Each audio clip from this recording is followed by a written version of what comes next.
So Phil Parrish, running for Minnesota governor, is a lifelong Minnesotan who understands the values and challenges facing the state. A retired U.S. Navy lieutenant commander with over 21 years of service, he's a seasoned expert in counterterrorism and foreign policy. Philip was also one of the first whistleblowers to raise concern about the daycare fraud scandal back in 2016. A little bit ago, demonstrating his commitment to truth and accountability. For serving our country, to working as an educator, administrator, farmer, Philip has dedicated his life to serving others, and now he's running for governor to put Minnesotans first and lead with integrity, strength, and transparency. I welcome Philip Parrish. Thank you. I'm just going to hand that to Heidi, my campaign manager, Heidi. You'll have to click the live part there. I'll let you figure it out. Whatever it works, works. Okay. If it works, it works. If it doesn't, it's okay. All right. So good evening, and thank you for having me. And yes, Ron and I have gotten to know each other, and I have to tell a fun story. One of my parishioners and finance committee members came to me, and we were talking after a finance meeting, and they were quizzing me about, they've all figured out that I'm running for governor. And they were quizzing me, what do you got to think about this? What do you think about that? And then Ron's name came up, and one of my committee members said, I know Ron, I recommend him highly. So it's been an interesting evolution how I've gotten to know Ron and some of my committee members better as well. Okay, so let's get back to the starting point, and we'll have some more fun conversations to share shortly. Some of you know me, but for the sake of those that might not have known me as well, I'll kind of do the front end spiel and then get to the heart of things, and then hopefully lead into a list of ideas that you can do during Q&A to get some more depth. So I was born here in Minnesota, Blue Earth, Minnesota. I graduated from high school in West Concord, Minnesota.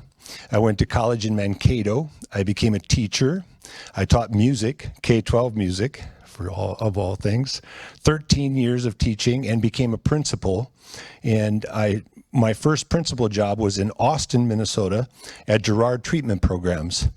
And I kind of fell into a niche of working with a lot of specialty programs, and it was a wonderful experience. I probably learned more in 7 years of being the principal of Girard Treatment Programs than I had learned in many, many years of teaching and being a student myself.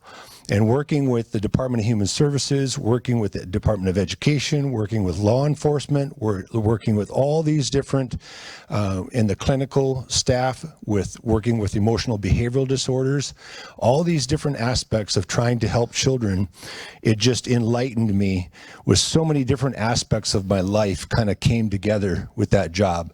I loved that job. In the midst of it, I had joined the Navy, and after 9/11, my military career kind of started to take off.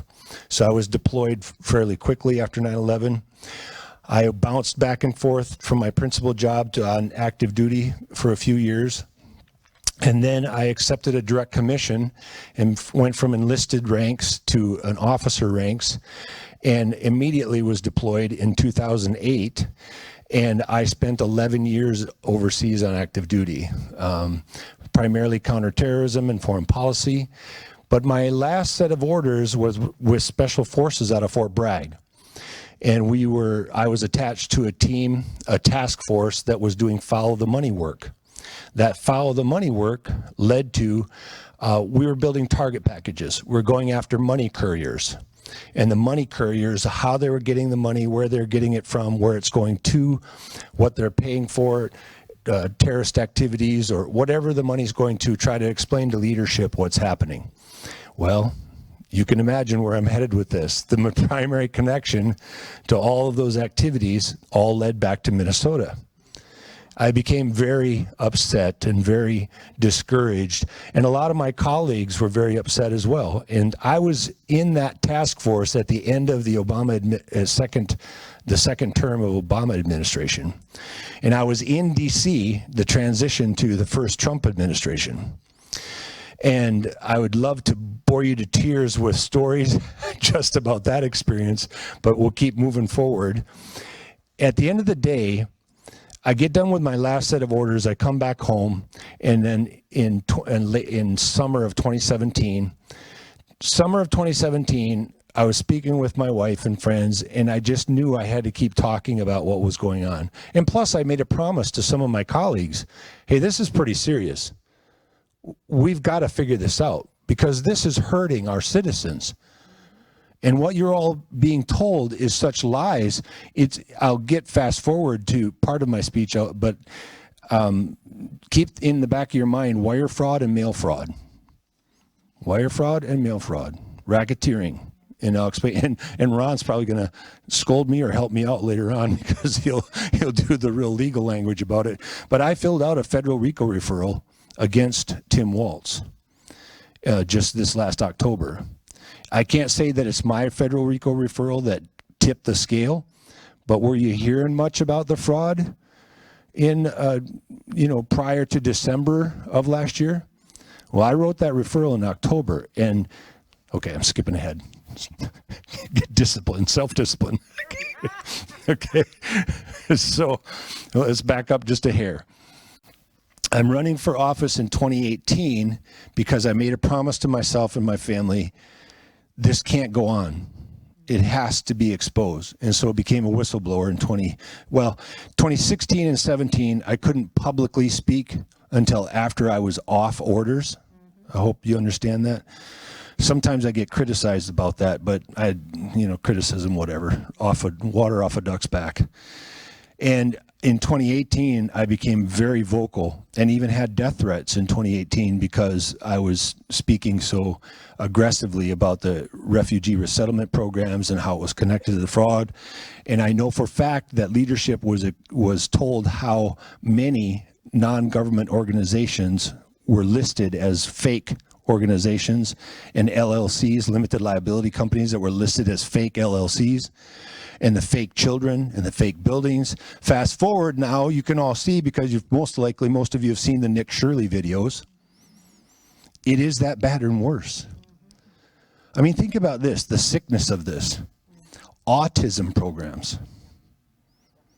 Intentionally designed legislation, intentionally designed emotional ploys to get you all to agree to pay more taxes and more fees, intentionally exploited your emotions through your care and concern for children, all well knowing that they were going to build a program that was designed to thieve and grift off of you and exploit your emotions. Think about how sick that is.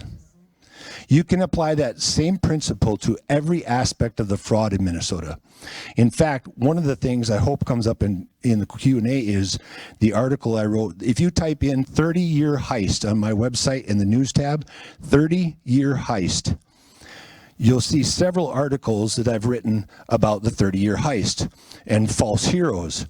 Our Minnesota legislators are the worst of the worst in the nation that help destabilize foreign countries. The reason why the Hmong community is here is because our legislators destabilized Laos. Our legislators created the thieving and grifting pipeline of refugees and resettlement, and illegals and illegals. And the victims are the people they were using to create that thieving and grifting and pipeline, plus us citizens who were paying taxes were the victims. And they knew that they were doing it. Fast forward to Somalia, our legislators destabilized Somalia. Ilhan Omar's family is a warlord. They are guilty of crimes against humanity. She lived as a princess. She wasn't some poor kid from nowhere. She lived as a princess before she got here. Our legislators built that pipeline, that thieving and grifting pipeline. That's a fact. People can criticize me, people can lie to me, people can lie about me, but if you go do your own research, you can duplicate my research. If you read my articles, you don't have to listen to me. You can duplicate my research on publicly available data. So that kind of gets you to the point of why I'm running for office and why I am so adept at and the best candidate to actually get after dismantling this criminal enterprise. So back to the RICO referral, when Tim Walz hired Optum to investigate Medicaid, Medicare fraud, he committed a crime. That's my personal opinion. Ron would argue that I don't have a legal opinion about that yet, maybe. I'm hoping the federal government does have a legal opinion about it, because at the end of the day, racketeering is very simple. It's coordination. It's coordinating and premeditated planning. And the reason why it's connected to mail fraud and wire fraud is because we were all told and sold concepts and ideas through the mail, through TV, through radio, so on and so forth. Your taxes are going to do this, your fees are going to do that. But when you find out that the majority of your taxes and fees have gone to everything other than what you were told, and on top of it was shipped overseas to kill some of our brothers and sisters on active duty, which is real, that's not hyperbole, that's fact. You're talking about organized crime. When Tim Walz signed that check to Optum, and if you don't know what Optum is the brainchild or the brains behind United Health's data, patient management and billing and receiving and AP and all that stuff is managed through Optum. They know about the trillions of dollars of fraud that United Healthcare is on the hook for with the federal government, because they are the billing and receiving end of the operation. And for Tim Walz to hire Optum to be the third-party investigator of fraud is racketeering, in my view. Because now you just paid the drug dealer for the drugs, you exchanged money, plus then you got favors because United Health and Optum, guess who their primary donees are? Tim Walz, Amy Klobuchar, Tina Smith, Steve Simon, Keith Ellison, the whole works. So it's organized crime. Absolute organized crime. And then on top of it, they're going to gaslight us into believing that we're the bad guys when we say, whoa, time out, stop. It's immoral, it's unethical, it's inappropriate, it's unhealthy. And what I'll leave you with, I don't know where we're at, but I'll leave you with this last bit, and then we'll get more to the Q&A. Our economy in Minnesota is deeply entrenched in what I term as a parasitic economy. And what I mean by that, if you take literally the visual of a parasite, a leech, it's connected to a host. There's a large part of our economy in Minnesota that is completely dependent on parasitic activity off of your taxes and fees. They produce nothing. It's literally that simple. And the producers in Minnesota, everything from mom and pop shops to farmers to small town barber shops to medical industry, you name it, that's the host. We're the host. Well, guess what's happening? And they're not talking about in the press. Leaving. Leaving, leaving, leaving, leaving. Net migration is out, not in. And so you're left with the majority of a host or a parasitic economy versus a host economy that's being dwindled, sucked till it's dry. There is no way for that to continue because in their own self-interest, the parasitic economy, in its own self-interest, it's eventually going to have nothing to be a parasite on. So there's a lot of things working in our favor, and although that sounds very dismal and very gloomy, we have a lot of good things working in our favor. The general attitude and mood of people is changing dramatically. The general mood and attitude of people and understanding what's really happening is changing dramatically. The old narratives of you'll never win the cities, you'll never do this, you'll never do that, is not applicable anymore. It's not true. And more people are waking up to that you've been lied to and manipulated. In fact, there's areas of the Twin Cities where there's social media videos walking around going, where is everybody?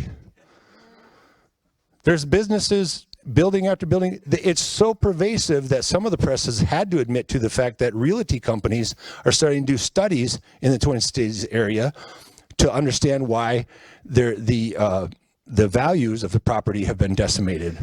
Well, hello, there doesn't take a lot of brain surgery to figure that out. All right, so that's kind of where things are at. I'm more comfortable with the Q&A anyway, and so thank you very much for listening. I am Phillip Parrish, and I'm running for governor, and I'd love to talk to you more.